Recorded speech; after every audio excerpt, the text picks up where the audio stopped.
And let's start with that. Clearly there is some staying power in that demand at rack scale. Crystallize it for us. What are you seeing in real time?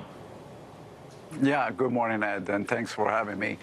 We saw tremendous demand throughout the quarter. I think the momentum in AI continues in the build-out of the data center, but what I'm really pleased is the momentum we see in enterprise.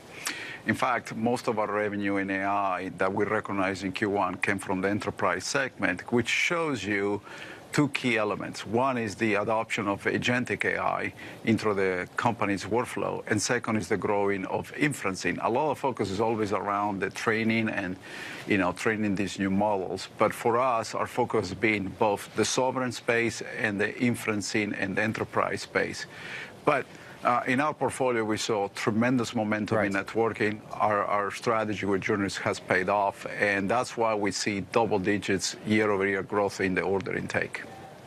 Post Juniper, networking is upside for you, right? I think you have a lot of confidence that growth will come in networking. For the audience that doesn't understand what it is you do in that space, why is networking on the rise in parallel with just kind of the broader AI hardware demand that you're seeing?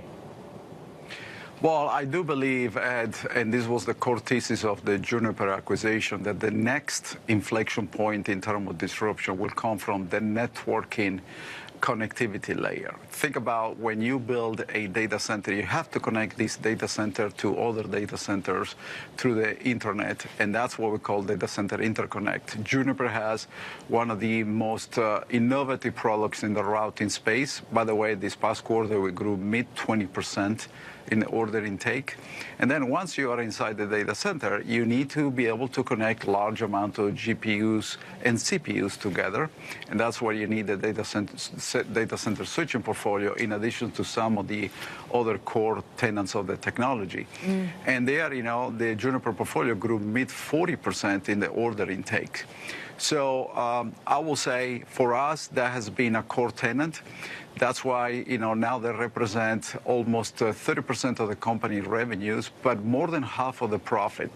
And for us, that's also an ability to raise the outlook for the remainder of the year, and also the outlook in free cash flow, because the structural margins of that business and the working capital efficiency are very, very different than the rest of the portfolio. I mean, you actually said, look, you're not done raising prices. You talk about discipline in what is a very dynamic environment, Antonio. Talk to us about how you're weathering the supply chain issue, in particular the memory costs at the moment. How do you navigate that? Yeah, Carol, I mean, obviously the demand and supply has a huge mismatch. And you actually need to go back all the 22, 23 timeframe to understand how we got here, accelerated by the hypercycle we see in the AI space. But fundamentally, in our guidance, the new outlook that we raised for 2026, we included our ability to see the supply that we need to convert that into revenue and profit. But the reality is that we do not have enough supply against the order intake and the backlog, because otherwise we'll have even a higher outlook. So what we're doing, we have taken three very unique steps. Number one is securing as much supply as we can. But again, we don't have all the supply that we would like to have. Number two is taking a very agile posture when it comes down to pricing. And as I said yesterday, we are not done raising pricing. I think that cycle will continue well into 2027, although we will hope that we will reach some sort of elevated pricing stability in 2026. And number three, my experience has taught me that ultimately you need to have direct, transparent conversation, both with customers and our partners. Last week I was in Europe. I met more than 20 customers at the Mobile World Congress in London, and they appreciate that level of transparency, understanding the environment we're in. I mean, you're actually foregoing supplying some equipment to mobile service providers, so you're being choosy with who you work with. At this time of geopolitical angst, and when we question how much the Middle East is going to be able to build out the data center capacity as we'd once thought, has the Iran conflict impacted your view on the world, or indeed your supply of the world and chips? Not on the supply side, Carol, and obviously our first priority, because we have businesses in that region, whether it's UAE, Qatar, Bahrain, Saudi Arabia, Israel, right? is the well-being, the safety of our employees. We have approximately 1,000 employees in that region, and the good news, all are doing well at this point in time. But from a supply perspective, no. But obviously, as the conflict gets elongated, it may have other implications, particularly on the logistics side of the equation. Look, air freight routes are a little bit more complicated. We don't use boats or ships for transporting our equipment. But over time, we have to assess if there is a revenue impact. What I can tell you right now, there is even more demand than we saw, particularly 3-4 months ago. So we have to navigate that together, and we have to be smart about it. Antonio, you have never let me tear apart an HPE server, and that's okay. But if I got my hands in the compute tray, you'd have the high bandwidth memory around the GPU, wherever it comes from. You'd have the DDRs around the CPU, and somewhere you'd have the SSDs, NAND, flash memory.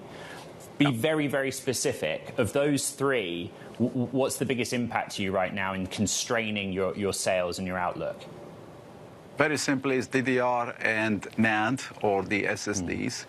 HBM's less constrained, but obviously a lot of the allocation on the capacity has moved there. And as you know, there is also transition from the prior generation of HBMs to the new generation of HBM, because you need more memory channels. But it's really the DDR 4 and 5, which now nobody almost uses, but DDR5 and the NAND part, which is the SSDs. You said just earlier, look, one of the three key steps you took was to get as much supply as you could and to ensure that that was locked in. You wish you could have more.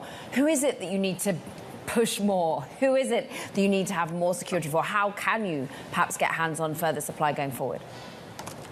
Look, we have a long-standing relationship with the three core suppliers that provide DDR, memory, and HBMs. And there is a little bit larger ecosystem for the NAND space. But we're having weekly engagements with them. We are looking to swap components, drive in different configurations. But the reality, all of them are significantly constrained, Caroline. Antonio, just 20 seconds. What's the dollar figure, dollar terms, of what was left on the table? How much better the outlook could have been? Yeah, it's pretty sizable, I will say. We guided 5 pennies on the midpoint of the range, and then we raised our outlook for free cash flow by almost $200 million at the midpoint. But the backlog is very, very large at this point in time. If you think about the AI system backlog, is over $5 billion. We raised, again, the networks for AI goal for the end of the year. So it's a very sizable backlog. So we hope we make progress as we go along. But we categorize, we label this as a prudent guidance at this point in time.